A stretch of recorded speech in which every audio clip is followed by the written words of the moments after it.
திண்டுக்கல் மாவட்டம் கொடைக்கானல் சர்வதேச சுற்றுலா தலமாகும். இங்கு நிலவும் இதமான காலநிலையை கொண்டாடி மகிழ தமிழ்நாடு மட்டுமின்றி கேரளா, ஆந்திரா, கர்நாடகா உள்ளிட்ட பல்வேறு மாநில சுற்றுலா பயணிகள் நாள்தோறும் வருவது வாடிக்கையான ஒன்று. இந்நிலையில் சுற்றுலா பயணிகளை குறிவைத்து அவர்களிடம் கவர்ச்சிகரமான வார்த்தைகளை கூறி விளம்பரங்களை காட்டி விளம்பரத்தில் பரிசு விழுந்தால் வெளிநாட்டிற்கு அழைத்து செல்வதாகவும், வருடத்திற்கு தலா 7 நாட்கள் என 10 வருடத்திற்கு உலகத்தில் எங்கு வேண்டுமானாலும் தங்கலாம் என ஆசை வார்த்தைகள் கூறியுள்ளனர். இதனை நம்பி டிக்கெட் வாங்கிய நபர்களை தொடர்பு கொண்டு பரிசு விழுந்துள்ளதாகவும், நபர் ஒன்றுக்கு 1,75,000 ரூபாய் கட்டணம் ஆன்லைனில் செலுத்த வேண்டும் எனவும் கூறுவார்கள். வெளிநாடு செல்லும் ஆசையில் உள்ளவர்கள் பணத்தை கட்டி ஏமாந்து வந்ததாக தெரிகிறது. இந்நிலையில் கடந்த சில நாட்களுக்கு முன்பு கோயம்புத்தூரைச் சேர்ந்த சுற்றுலா பயணியான ராஜ்குமாரையும் இந்த வடமாநில கும்பல் பிரையன் பூங்கா அருகே அணுகியுள்ளது.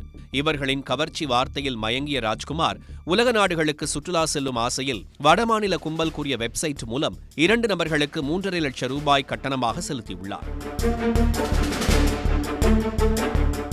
சில நாட்கள் கழித்து இவர்களை தொடர்பு கொண்டபோது அவர்கள் கொடுத்த அலைபேசி வேலை செய்யவில்லை, வெப்சைட்டும் முடங்கியுள்ளது.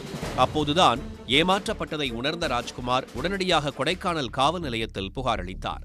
இதில் கொடைக்கானல் காவல்துறையினர் தனிப்படை அமைத்து விசாரணை மேற்கொண்டதில் வடமாநிலத்தைச் சேர்ந்த பெண்கள் 2 உள்ளிட்ட 7 நபர்கள் சில மாதங்களாக இந்த மோசடியில் ஈடுபட்டதும், கொடைக்கானல் பேருந்து நிலைய பகுதியிலேயே வீடு மற்றும் பல அலுவலகம் வாடகைக்கு எடுத்து தங்கி பல சுற்றுலா பயணிகளிடம் ஏமாற்று வேலையில் தொடர்ந்து ஈடுபட்டு வந்ததும் தெரியவந்தது.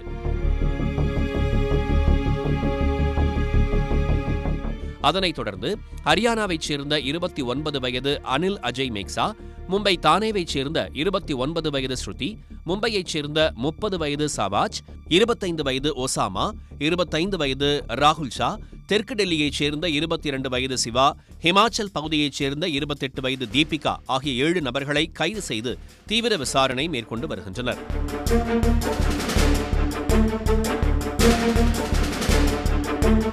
இந்த கும்பல் மோசடிக்கு பயன்படுத்திய ஒரு லேப்டாப், 7 செல்போன்கள், டேப்லெட், போலி அடையாள அட்டை, பரிசு கூப்பன்கள் உள்ளிட்டவைகள் பறிமுதல் செய்யப்பட்டன. அதேபோல 30 லட்சம் ரூபாய் வரை பண பரிமாற்றத்திலும் ஈடுபட்டது தெரியவந்துள்ளதும் குறிப்பிடத்தக்கது. உடனுக்குடன் செய்திகளை தெரிந்து கொள்ள சன் நியூஸ் பெல் ஐகானை கிளிக் பண்ணுங்க.